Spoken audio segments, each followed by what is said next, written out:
Currently, I work on a range of projects in lots of different mediums and with people as young as 13 and as old as 100. I enjoy creating projects that are a form of creative problem solving, and I believe that through cultural activity, people can find great meaning in their life.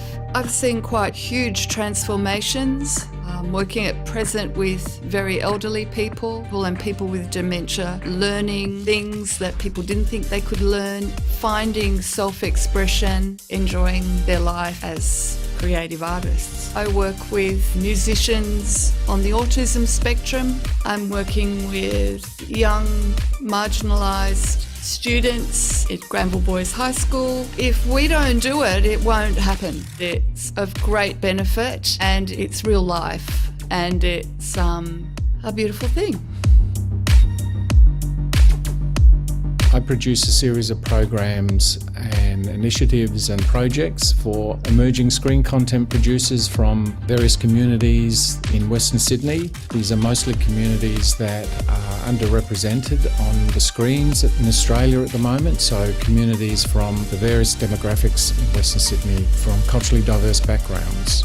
We work with strategic partners in the industry peaks with organisations like Screen Producers Australia, Australian Writers Guild, the agencies like Screen Australia and Create New South Wales, and other production companies and other industry peaks. I'm invested in the Screen Cultures program because it seems like the best way to elicit stories from those storytellers that are not being heard. It's important that stories are told by people who have those lived experiences. The results are that these are stories that really have authenticness, they resonate, they speak some truth.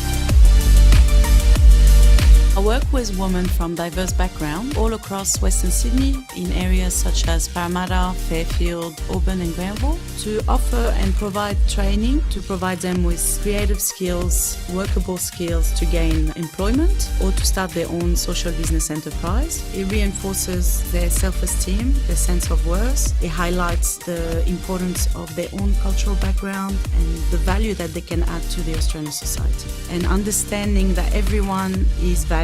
I think that's why I do this work, because it combines arts and people together, and I love both of them. And usually through our workshop facilitation, we are able to bring out that rare diamond and support them to take that next step in their life. A lot of women get to either find a fantastic job opportunity or discover that they have a skill that they can really focus on and bring forward. So we have many examples of women that have started with us as participants and now are becoming the artists, the facilitators of our workshop and of tomorrow's workshop.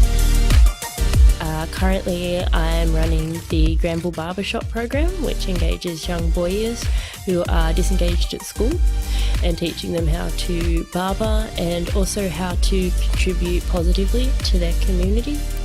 I work with young female, transgender and non-binary people who are interested in producing electronic music, as well as young people who are interested in setting up a label and booking agency based in Parramatta. I believe that young people have infinite potential. I also work with a lot of people who advocate for Western Sydney, for the arts in Western Sydney and for more community opportunities in Western Sydney. The biggest thing I love seeing is the people that come through my programs moving into positions of employment. I believe that it's important for community members to feel valued and to feel that they can contribute and that spaces are for them. The program engages families from culturally and linguistically diverse backgrounds. I want to live in an Australia where all cultures are expressed and given the same validity and importance. In order for newly arrived families to connect, share and learn, they must contribute to the culture of the place they live in, and they should do it on their own terms. Our engagement process and the creative outcomes reflect the cultural diversity of the families we work with, their language, creative expressions and representations. And I think that's key to making sure that everyone who lives here truly belongs and feels at home.